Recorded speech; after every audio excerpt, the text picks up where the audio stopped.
এখন যদি আপনি বলতেন আমাদেরকে ভ্যাকসিন শিডিউলটা, তাহলে আমরা বুঝতাম যে আসলে ফিল্ডে কিভাবে ভ্যাকসিনেশনটা মেনটেন করা হয়। হ্যাঁ, ধন্যবাদ, একটা সুন্দর প্রশ্ন। ভ্যাকসিন শিডিউল জি স্যার। বলে পৃথিবীতে কোথায় কোনো শব্দ নাই, এটা বাংলাদেশে বানানো শব্দ।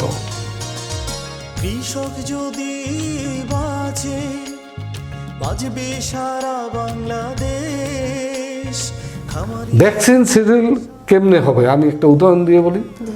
1000 বাচ্চা আমি আনলাম, সেই বাচ্চাতে রানীক্ষেত ডিজিজের কিল ভ্যাকসিন দেওয়া আছে বাচ্চার মাকে। এই বাচ্চাটা তো অ্যান্টিবডি নিয়ে আসতেছে, তার অ্যান্টিবডি ডিস্ট্রয় হতে হয়তো 20 দিন সময় লাগবে। তারপরে 20 দিনের পরে আমি ওই ভ্যাকসিনটা দেব যাতে আবার অ্যান্টিবডি রাইজ করে। কিন্তু আরেক হেসারির বাচ্চায় নিউক্যাসল ডিজিজের ভ্যাকসিন দেওয়া ছিল না মাকে। সে তো যখন ফিল্ডে আসছে তখনই তার অ্যান্টিবডি লেভেল নাই, তাইলে তার ভ্যাকসিন দিতে হবে আগে। তাহলে আমি শিডিউলটা করব কি করে? ভ্যাকসিন শিডিউল হবে ইন্ডিভিজুয়াল ফার্মের জন্য, এবং ওই ফার্মে দুটো জিনিস খেয়াল রাখতে হবে। একটা হলো তার বায়োসিকিউরিটি লেভেল, জীবন নিরাপত্তা লেভেল কোন অবস্থানে আছে, আর 2 নম্বর হচ্ছে বাচ্চাটা কোন হেসারি থেকে আনছে তার ভ্যাকসিন দেওয়া আছে কি নাই, এগুলির উপর নির্ভর করবে। কাজে ভ্যাকসিন শিডিউল হবে ফর দ্য ইন্ডিভিজুয়াল ফার্ম, এবং সেটা শিডিউল করবে ওই ফার্ম যেই ডাক্তার দেখাশোনা করে তার। আর আমাদের একটা ভুল ধারণা যে ভ্যাকসিন দেওয়া বাধ্যতামূলক, আমি কিন্তু এটার সাথে একমত না। বায়োসিকিউরিটি জীবন নিরাপত্তা হলো বাধ্যতামূলক। জীবন নিরাপত্তা যদি আমি ঠিক রাখতে পারি তাহলে ভ্যাকসিনেশনের দরকার নেই, কিন্তু আমি যদি জীবন নিরাপত্তাতে কোথাও ল্যাকিং আছে আমার, তখন আমি রিস্ক নিতে পারি না। সেই ক্ষেত্রে আমার ভ্যাকসিন দেওয়ার প্রয়োজন হতে পারে। এখন প্রশ্ন হলো যে তাহলে আমরা এই অ্যান্টিবডি লেভেলও দেখছি না, হ্যাচারিরও খবর নিচ্ছি না, তাহলে আমরা কি করব? যেহেতু আমরা এগুলো জানি না, তার জন্য আমরা করি কি, এই বাচ্চা অবস্থায় 4 থেকে 5 দিন বয়সে প্রথম আমরা একটা ওই যে BCRDB নিউক্যাসল ডিজিজের জন্য এটা দিয়ে দিই, রিস্ক নিচ্ছি না। 11-12 দিন বয়সে আমরা গাম্বুরোর একটা ভ্যাকসিন দেই, আমি সাধারণত D78 দিয়ে থাকি 10 থেকে 12 দিন বয়সে। তারপরে 17 থেকে 18 দিন বয়সে গাম্বুরোর আরেকটা ভ্যাকসিন দেই, তখন কিন্তু এটা D78 দেই না, তার থেকে একটু লেস এটিনিউটেড, যেটা আমরা হট ভ্যাকসিন বলি অনেক সময়, এটা দেই, যেমন 2280। এটা হলো সেম স্ট্রেন কিন্তু লেস এটিনিউটেড। এই গাম্বুর জন্য এই 2টা ভ্যাকসিন। নিউক্যাসল ডিজিজের জন্য আমি যেটা করি 27-28 দিনে আবার একটা BCRDB দিতে বলি, আর 56 দিন থেকে 60 দিন বয়সে প্রথম আমরা RDB ভ্যাকসিন দেব। এরপরে আমরা প্রতি 60 থেকে 70 দিন পরে আমাদের RDB ভ্যাকসিন দেওয়ার কথা আমরা সাজেস্ট করি, প্রতি 60 থেকে 70। এখন বিদেশি অনেক ভ্যাকসিন আছে এই রানীক্ষেতেরই, এবং তারা দেয় পানির সাথে খাওয়ায়। তবে আমার এক্সপিরিয়েন্স বলে যে আমাদের BCRDB এবং RDB vaccine better then the other vaccines, imported vaccine. তাই কারণ হচ্ছে ইম্পোর্টেড ভ্যাকসিনগুলি সবই আমাদের ল্যান্টোজেনিক স্ট্রেন দিয়ে করা, ম্যাসোজেনিক স্ট্রেন দিয়ে করা, একমাত্র আমাদের ভ্যাকসিনটি RDB।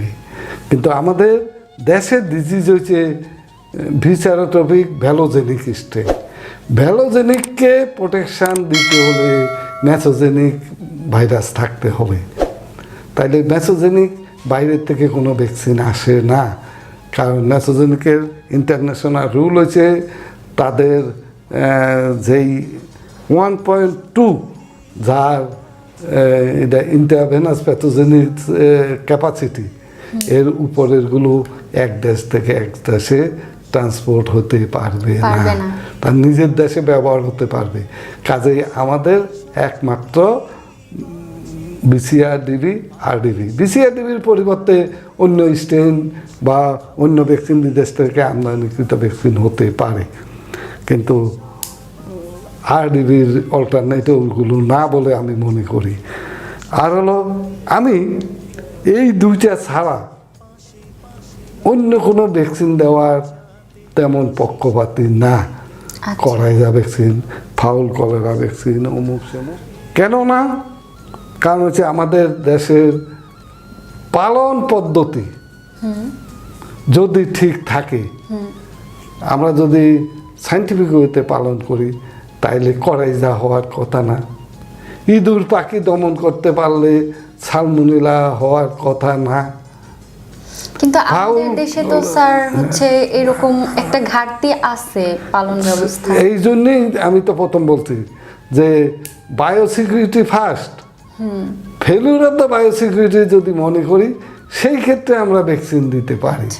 যেমন ঘন ঘন কয়েকটা ফার্ম, বাতাস কম ঢুকে, মুরগির 3টা করে থাকার কথা 4টা উঠেছে, যতটুকু স্পেস রাখার কথা ততটুকু রাখেনি, ঘরে অ্যামোনিয়া গ্যাস হয়, তাইলে সেক্ষেত্রে আমি ধরে নেব করাইজা হইতে পারে, সেই ক্ষেত্রে আমি করাইজার ভ্যাকসিন দেব ওই ফার্মটাতে, অন্য ফার্মে দিতে যাব না।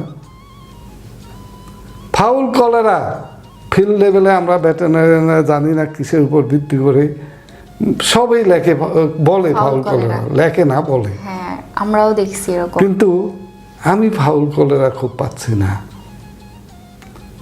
কিন্তু এখন জানা হোক না জানা হোক, খামারিরা অ্যান্টিবায়োটিক ইউজ করে খামারে। স্যার এই ব্যাপারে আমি একটা কথা বলি যে আমি এটুকু এই সেন্টেন্সটা শেষ করি। ফাউল কলেরার খামারিরা অ্যান্টিবায়োটিক ইউজ করে, কিন্তু ডিজিজ যে পাস্তুলা মাল্টোসিডিয়া, এটা কিন্তু ম্যাক্সিমাম অ্যান্টিবায়োটিকে সেন্সিটিভ। কাজেই ফাউল কলেরা এত বেশি পাওয়া যাওয়ার কোনো কারণ আমি দেখি না। আমার দৃষ্টিতে 1.2%, আমার একটা কাজে আমি দেখছি 1.2% মাত্র ফাউল কলেরা হয়। আচ্ছা, আগে যেটা 35 থেকে 35 ছিল। কাজে আমি এটার জন্য এত অরিড হওয়ার কোনো কারণ, আর যেখান থেকে ভেটেরিনারিরা ফাউল কলেরা বলে থাকেন, এটা আমার দৃষ্টিতে পাস্তুলা মাল্টোসিডিয়া ভ্যাকসিন অর্গানিজম কিন্তু নর্মাল বার্ডে পাওয়া যায়। কেউ হয়তো, আমি জানি কোথার থেকে, কিন্তু সেগুলির নাম বলছি না, সে হয়তো ওই কালচার করছে পাস্তুলা মাল্টোসিডিয়া পাইছে, এবং এরপরে হয়ে গেছে তার ফলোয়াররা এটাকে বলতেছে সব ফাউল কলেরা। এমন না আছে যে ফাউল কলেরা ট্রিটমেন্ট দিয়ে ভালো করতে পারেনি, আমার কাছে আসছে, আমি ফাউল কলেরার কিছুই পাচ্ছি না, তখন অন্য ট্রিটমেন্টে যেতে হয় যে এটা কি। কৃষক যদি